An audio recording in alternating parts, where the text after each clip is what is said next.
Go live. Come on, go live. Hello, I am live. I keep going live and the assistant tell me I am live. Here we go. Happy Monday, everyone. Is one of those weeks of the year where conflict happen. Why? Because we're human, because we need to meet with family. We need to meet with that aunt that is keep telling us either your partner is not good enough, or he's too good, or you're single. The point of this conversation is we all have conflict in our personal and business life. And because this is a friend conversation, I decided to bring a friend that this conversation happened many, many times in private and just happened to be an exceptional hostage negotiator, a captain for a unit in Texas, and we even present together in a hostage negotiation conference. And I have the chance to see her presentation dealing with a person who was nuts on the bucket, and she managed it in a way that everybody was safe. So who's better to talk about family conflict and surviving Thanksgiving? My dear friend, Melanie. How you doing, love? I am good. Thanks for having me. It's a pleasure always. And like I says, we have this conversation in private many, many times. So why we not invite people to be in this conversation about conflicting situations with family members and surviving Thanksgiving? One of the things that happen in United States, we have Thanksgiving in Canada, but it's different than Thanksgiving in United States. In United States is usually the only event during the year that you travel to see family, because the snow is not so bad. You can plan this with months in advance, and usually nobody works on Thursday and Friday. It's an excuse to get revenge for the whole family. So what happened with this, every family is dysfunctional, every relationship is dysfunctional. But we were talking before that when we met with family, we assume that people is going to forgive us and forget about certain behaviors, and we should do the same. It's not the base of communication, Melanie, no? No. So first of all, we need to be respectful. How we active listening to not generate conflict, but try to diminish and have a peaceful conversation from a hostile negotiator, from a person who decades has been training with this and exercise it. Because we always says, you can take a training with us, but your own experience, the devil's know for being old and being the devil, is what you grab from that training to real life. How we do this, how we have listen in silence, being present when we need to hear what other people need to say. Yeah, communication skills begin very early, and how you dictate how you're going to communicate as you get older. It all changes and you evolve and you figure out different things. Um, I think going into the field that I went in, it I was able to have some education and rationale behind the theories, and they work. So it's helpful not just in the business, but it's also helpful in your personal life, because every family has some form of conflict. So let's put the Karen. We talked about the Karen figure last week. We have a aunt, a grandmother, a family member, or family friend that is the Karen. They're no matter how good you're doing, but and they're going to try to bring conflict to the table. What is the first thing to ditch the bullet and try to avoid the Karen and go back to a peaceful conversation? I'm not really sure that you're going to be able to avoid it, but you can expect Yeah, avoid the conflict. You're not going to avoid the Karen, but it's a way to ditch the bullet. and everything that we do is about adaptability. You have to be able to adapt to the things around you. The good thing about knowing you have someone in your family who's going to say something that's going to stir the pot, let's just say, is the fact that you know it. So you can adapt early on and figure out, okay, well, this year I don't want to go into this conflict. I've fallen into it before. It's a rabbit hole. I get nowhere. Everybody leaves with bad feelings. So I'm going to do something different. And that just takes practice. And figuring out what the best way to go about that would be. I'm going to tell you from the behavioral standpoint that something that I learned with having parents or diplomat.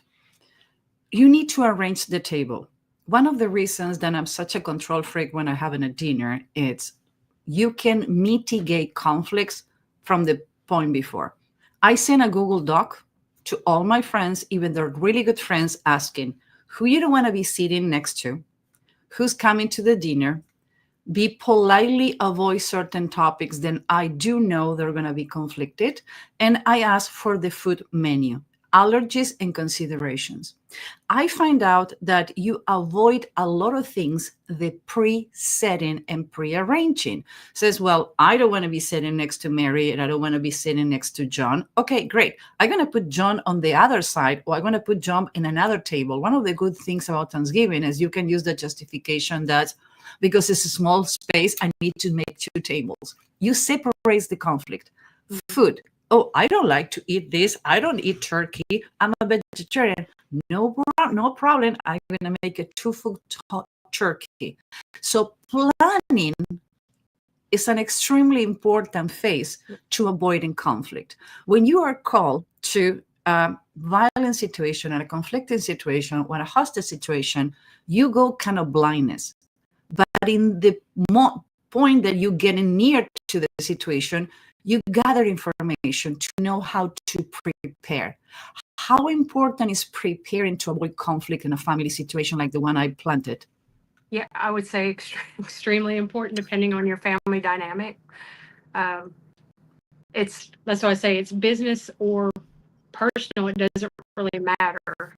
The more you know, the more you should be able to adapt and figure out what's going to work. Intel is huge. I mean, if you can get, and in a family environment, you have a lot of intel. You know all of these things. So adapt and prepare.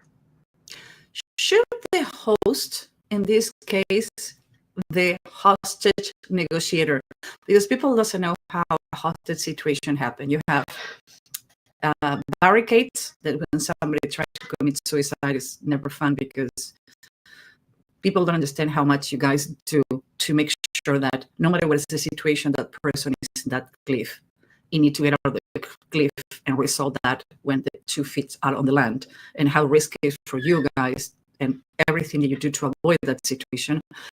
And the other one is the hostage taker. You don't know what is the situation, but it's things that you can prepare and negotiate, do. How important is for, in this case, the hostage negotiator or the host of the event to set rules as soon as everybody closes the door. Like your cousin comes and says, do not freaking talk, but it's forbidden. You talk about that, and I'm going to take your turkey and your alcohol. Is not going to happen. Those are conversations that you have prior of your expectations. If you're host, you're responsible for everybody. So anything that you know that you can do before everybody comes together to get ahead of any potential problems, you should absolutely do it. I still think that even though you plan, always be prepared, because somebody's not going to listen. Somebody's going to overlook what you said and not think that it was that important.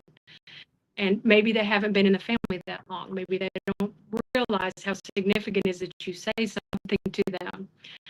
So do ahead of time to try to prevent things from happening. But be prepared for when they do. So alcohol is not a good company where you do these things. We know the 4th of July, Thanksgiving, people get together early or they come in already happy to the event. So it's okay to see someone like, it's enough. We're going to put water in that glass. How you avoid when somebody starts getting aggressive with that situation? How you de-escalate when alcohol is involved? You have many situations. Actually, when alcohol or any substance is around or anger is around, you lose your rationality How do you de-escalate with somebody who fixate with something? How you do it in a hostage situation so people can start understanding how difficult it is to manage those situations. You think family is difficult? Yes, it is. I always ask you guys, would you prefer to negotiate with a hostage taker or with your family? Hell yes, I prefer a hostage taker. Yes, absolutely. I think the difference, though, is time, because any negotiation, we don't rush anything. Everything is planned, thought out. There's patience when there can be, unless it escalates and becomes, something that you can't, you have to act. But if it's contained, you have time. And the difference is we're allowing people to vent. Nobody's hearing them, nobody's listening to them. Yeah, they're, on some kind of narcotic, or they're on some kind of, they drank too much or whatever, they don't have rational thinking. But we have a lot more time. In the family setting, I think that you're going to have, one of two things. You have the patient ones that are like, hey, you need to stop and slow down, or you're going to have to leave. And then you probably have other ones that, this is Texas.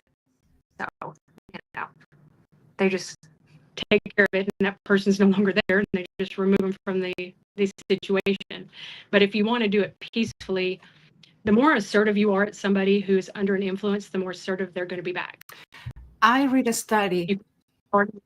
You can't start it that way. I read a study that says on the 90s and 2000s, they found out that when they put on the condom wrap, unsafe sex leads to AIDS and venereal disease, people is more prompt to use the condom. It says, what the fuck are you talking, Susan? We're talking about conversations. What I'm saying is, when you're inebriated with any kind of substance, people tend to follow one command easy than options. Yeah. So when somebody is under the influence for many things, it's one command. And sometimes the command is use your inner voice. The park is there. If you smoke, it's perfect. It says, why don't you take a smoke break and come back? It's only one command, and tell them what to do. Yeah. Because when stakes are high, people don't know where to go. They go in a rabbit hole. How do you find that, beside the studies show, real when people is inebriated, how to control the situation? See, no, that's exactly right. And in any negotiation, that's what you're going to do. You're going to limit distractions. This is where your conflict comes in when you're talking about the family. Family's not necessarily just going to stop because you ask them to step out, because we need one person to talk to them and give them clear direction. They're going to be less likely to do that because there's more emotions involved.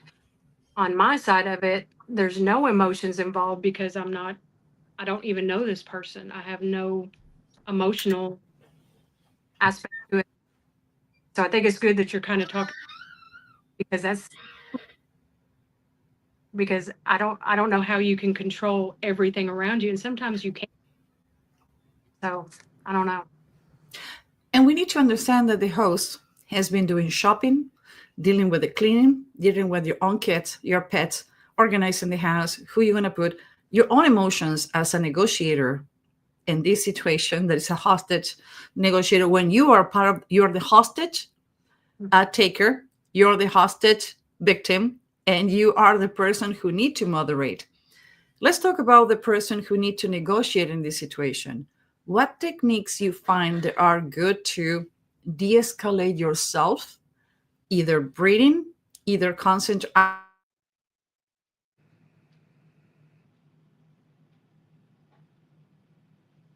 can't hear you. There you are. Oh. Now you can hear me? Now I can hear you. You see, I've been taken hostage for the freaking mic here. It's lovely, be docile, but take. I was going to sit here patiently. So what are the techniques that you learn from high stake situations that you can tell 3 or 5 points where you are about to kill someone and you feel that I know it sounds horrible, but I have this, like, now more people I know, more I understand serial killers. Even I have picked up a t-shirt. And sometimes when I have family reunions, I use that t-shirt under my sweater. It says, I open the sweater and says, beware. And I close my t-shirt, my sweater says, more people I know, more I understand serial killers. What you can tell a hostage, the host of the event, they can do to de-escalate themselves in order to manage and control the crazy family situation? Well, first of all, that's probably the most important part, because you can't de-escalate someone else if you are not de-escalating yourself. And it's just so funny because I am the host this year, and I have a lot of family coming, and although I don't worry about it. I do have what you call in law enforcement the command presence. I don't know, and I feel like if you're coming into my home, you're going to be respectful. I mean, this is my family, whether they agree or disagree. Now, I already have had those conversations, as we discussed, about maybe don't have this conversation, or don't stir this, or you know what the limitations are. Don't do that. But if a conflict were to arise, one, I do feel like it should be me as the host. Um, but if I'm too emotionally invested, I'm going to recruit somebody else, because that's another thing in negotiations. We have a hard time, like when you're the primary and you're the one talking, to have to give up that role. It's almost like it goes to your ego. You just don't want to let that go. You've invested and you want to see it, but sometimes you have to know you're not the one. You're not going to be able to be the one to finish this. So one, recognizing that maybe you're not going to be able to handle it if it comes to that situation. And two is the non-aggressive at first, if you can help it, direction. Another huge thing that people often overlook, deflecting. Just deflect the conversation to something else. You know what matters to the mass majority of the people that are there. So deflect to something and get the center of attention off the person who's seeking it. Just get the center of attention away from them. Separate people if you can. And if they have to leave, they have to leave. I mean, that's all there is to it. You would hope that you don't have a situation that you can't contain in some way. But like I said, adaptability is the biggest thing. You're going to have to roll with the things that are coming with you. I feel very confident in hosting, but the moment I see any issue, if it were to start to happen, I'm not going to let it get too far. I'm going to be in the middle of it. I'm going to be paying attention to, because I already know what dynamics might be there. So I'm already looking for them. I'm going to be watching. I'm going to be preparing, and I'll deal with it. On a NOC, Negotiation Operations Center, I spell it correctly, the NOC? Mm-hmm. So you have different roles. You have the hostage negotiator, you have the coach, you have the intel, you have the scriber, and you have the chief of command. That is the one, even you're not in the same room, even you're not punching the phone, is the one who have the exterior. Intel is the one who collect all the information to make sure that nobody step in anything. Intel is the one who get information, exterior and internal. A scriber is the take the storyboard of everything. And the coach is the person that is the conscience of the hostage negotiator. Nobody talk with the hostage negotiator if the coach doesn't intervene. And the coach is this, what we call the second brain, that is perfect in any situation. You always need to have a coach, either in a business negotiation, either in a family situation, or either in any de-escalation. That's the reason when we talk with human resource people says, you cannot fire this person if it's conflict alone. You cannot have this conversation with a toxic personality alone. You always need to have someone that complement your weakness and you complement that person's weakness. We do an exercise as A, B, C, D. What are your A's is where you thrive about it, and your D's are where you should be illegal for you to manage. So in any situation, you need to look somebody that the D is your A and vice versa. And that is the person you need to have a coach. I don't know, I go with my partner with socializing. He hates socializing. I hate it most. But we have a coding. When we are drowning, we look each other, and that view on the eyes is no, I need rescue, or I need to go and rescue you. So you always need to have a coach, even in a family situation. Even if it says 5, one of them need to be your coach. Well, and in business too, I mean, you think about it, just because you're a supervisor, you're a manager, That doesn't mean that every single person is just going to like you and agree with you, never argue with you, never have another opinion than you. And the way that you speak, like I give an example, there's of all the staff that I work with, because I know them, I may talk to one way, but then there's another one I can't talk to that way. I have to talk a different way, or else it's going to create problems for the environment. Me personally, if you ask me, I should be able to just say something, give a directive, that should be it. But over years of learning communication techniques, I know that that will not work. So I have my feelings to decide on it and do what I know works. Always having somebody else there, whether they're a witness or maybe they communicate a little bit better than you. Maybe you're looked at too much of an authority figure and you need somebody that they know that they could talk to later that'll still have be representing your values. Those kind of things I think are hugely important because we're talking about family today, but your work becomes your family and you spend a lot of time with these people and you do get invested, and families fight. Families don't always get along, but it's what you learn to do about it, especially if you're in a leadership position. You've got to be able to handle yourself appropriately, or you're just not going to make it. It's polite, proper, indicated, or contraproducent to when you start having grace and everybody on the table says, okay, guys, I love you all, but I'm going to kick your right ass if you talk about this and this and this. I tend to do it. My friends know me. I'm not oatmeal. I'm not a easy person. My friends know and says, I'm going to grab you from the back of your pants and going to throw you on the bathroom and get you like my mom used to get us as a kid if you start talking about the thing that you should be talking. Okay. And I have whiskey. Hi, say hi. She's going to be here. Okay. Let's do this. So I love you too. We're talking about conflict family. You're the conflict on the family. We know that. So so I set my boundaries. And when people come to the table and says, guys, we know that you're Republican, you're Democrat, you're left, you're extremely right.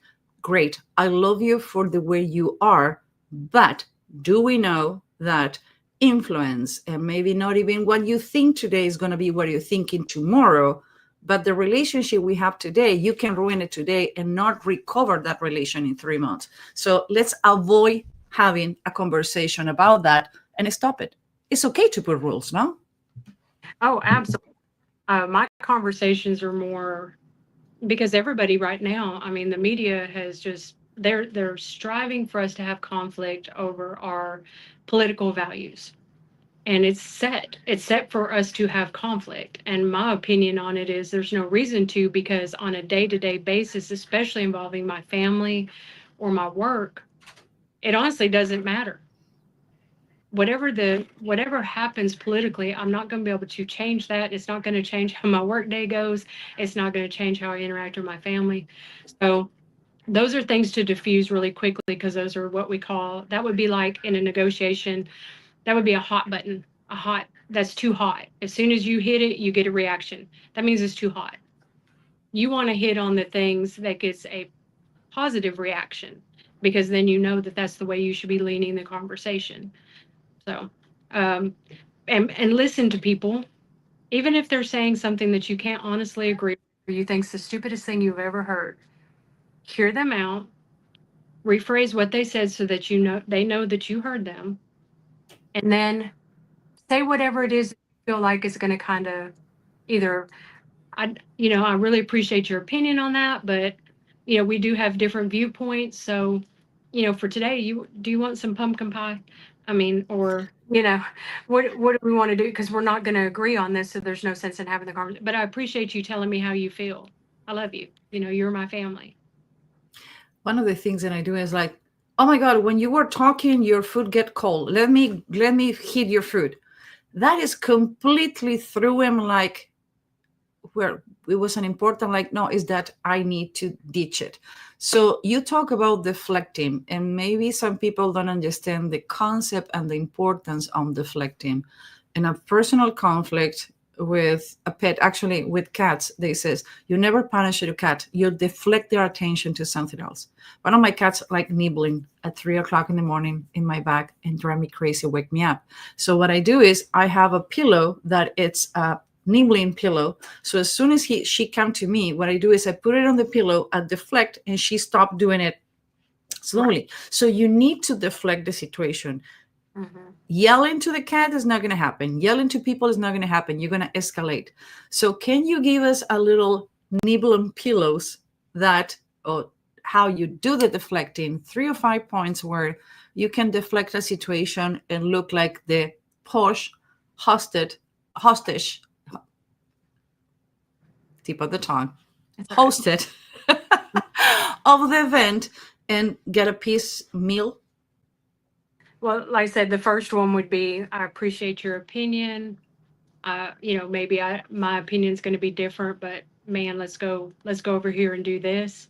Um, Deflecting is pretty easy in the family situation if you have a lot of family there, because there's always something else happening. Whether you're acting like this conversation that's happening over here all of a sudden sparked your, oh, I'm sorry, give me just a second. And then you're going to move over to this and get yourself out of it. That's another way. Um, I don't know. I mean, I think more at work too, because especially if you're a manager or you're in charge of people, or you're in kind of what you call one of those hot situations where maybe something didn't go right. And you have to address it. Absolutely. Whether you're the supervision or just the employee, something has to be addressed. You can do that. But and deflecting, don't deflect before there's an understanding if you can help it. So if I ask you to tell me something and I'm trying to listen to you, and then all of a sudden I go squirrel and I'm gone, you didn't get anywhere with that conversation. It's probably going to circle around and hit you again. So deflect at the appropriate time is another thing. So like at work, you're having a conversation, or with your family, you're having a conversation. It's a hot one. You got to have it. Everybody's heard each other, but you can tell it's not going to go the right way, because even though you heard each other, you don't agree with each other. That would be a time to pull in deflection. That's a time to look for something else meaningful to either draw you out or draw them out or change the conversation. You literally just have to kind of practice it and do it. I don't know. It's worked for me numerous times, especially with like really, really upset people who you can't get in a word because they can't get past the emotion that they're in. You got to let it kind of play out, and then you know that you don't want to go into whatever just got them there. So you have to find something else. You have to deflect to something else.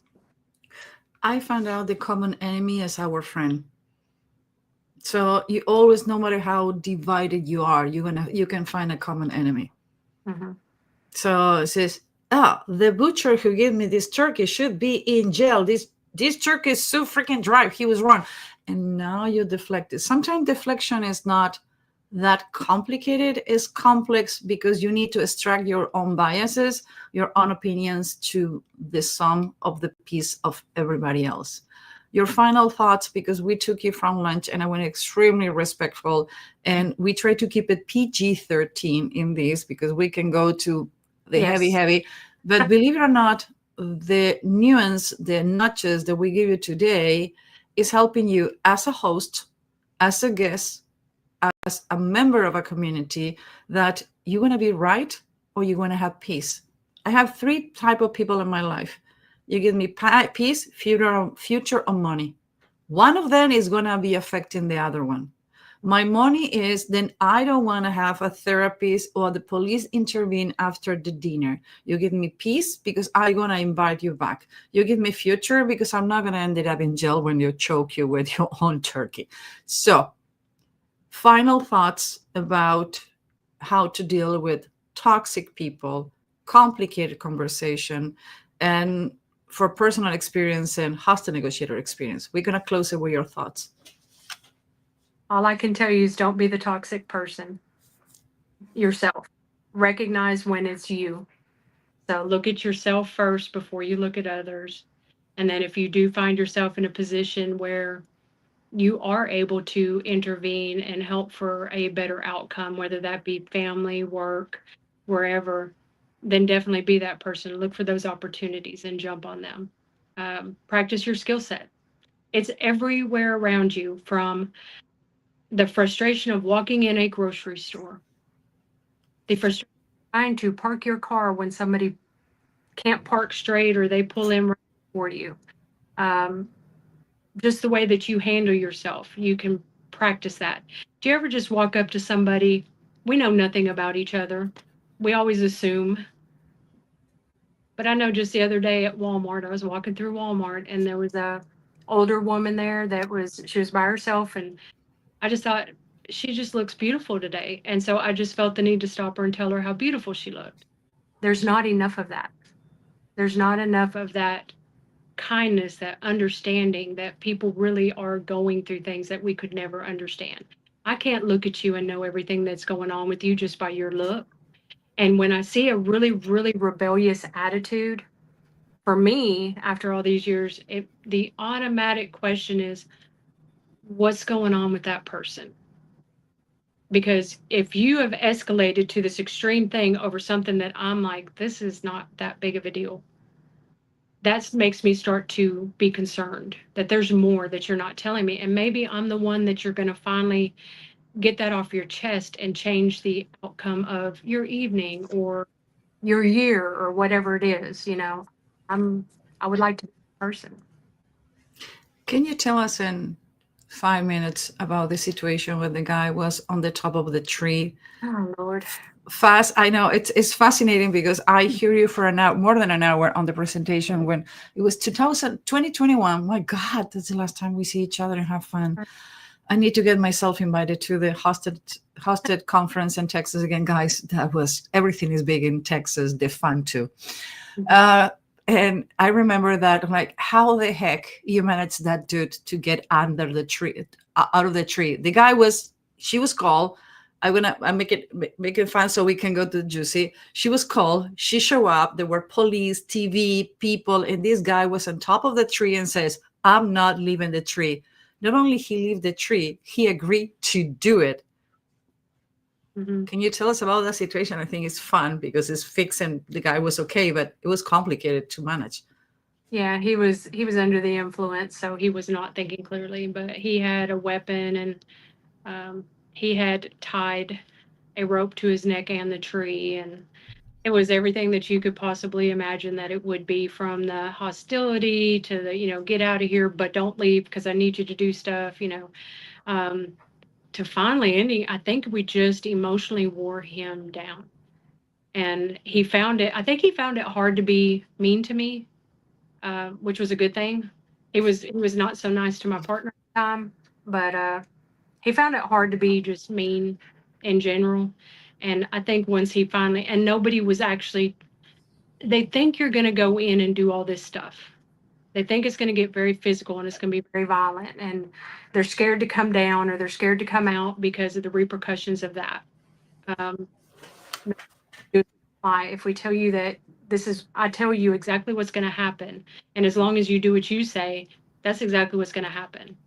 So after a very long time of lots of tears and crying and yelling and kind of a garbled conversation because he was not in his right mind, he finally agreed to come down. He agreed to everything. I made one concession for him that I knew I promised I could keep, and he came on down. And then it was maybe week and a half, 2 weeks later, he came up here and just wanted to talk and say thank you.